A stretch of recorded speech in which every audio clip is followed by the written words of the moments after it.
Pour le VSAV de Saint-Antoine, transportons un bilan rouge, un féminin. À Marseille, c'est entre 10h et 22h que les 2/3 des interventions des marins-pompiers sont déclenchées.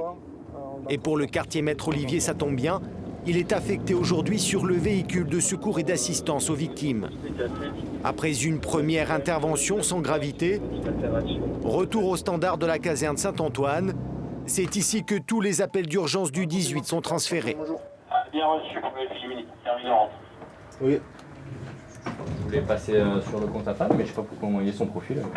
Et ça peut arriver qu'ici au standard, on soit sollicité sur une multitude de choses en même temps. Voilà. Des fois, on va avoir des engins qui vont sonner, des interventions qui vont être sonnées. On va devoir faire partir les engins.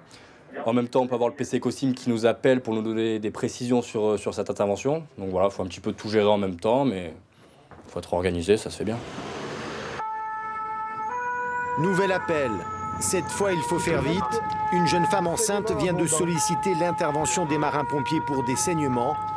La vie du fœtus est peut-être en danger.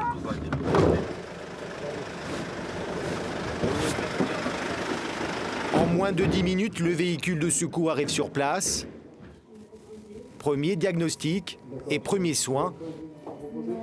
Pas de place au doute, il faut emmener d'urgence la jeune femme à l'hôpital Nord. Ça soit, voilà. Et c'est pour ça qu'il faut aller à l'hôpital vérifier si tout va bien. D'accord? Nous, on prend les constantes, on voit si elle va bien. Si au niveau des constantes vitales, c'est bon, on la prend, on passe un bilan au 15 et puis après on la transporte à l'hôpital pour qu'elle ait son diagnostic. Et là, il fallait vraiment qu'elle aille à l'hôpital ou... Ah oui, oui, oui, absolument. On ne peut pas la laisser sur place comme ça, il faut voir si le bébé il va bien ou pas. Voilà. La patiente sera finalement prise en charge par des médecins urgentistes. La mission des marins-pompiers s'arrête là. Sauf rare exception, 80% des interventions sont liées à de la bobologie. En d'autres termes, ces soins non urgents pourraient être prodigués par un médecin généraliste. Est-ce que parfois vous n'avez pas un petit sentiment, un petit agacement quand les gens vous appellent pour un oui, pour un non? Si, absolument.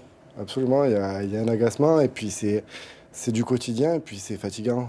Moralement, c'est fatigant et puis aussi quand ça arrive la nuit. Et quotidiennement, par répétition, ça peut arriver. Si ça arrivait qu'une fois de temps en temps, mais là c'est récurrent, c'est trop. Dès 19h, changement d'équipe. Les marins-pompiers d'astreinte prennent le relais pour la nuit.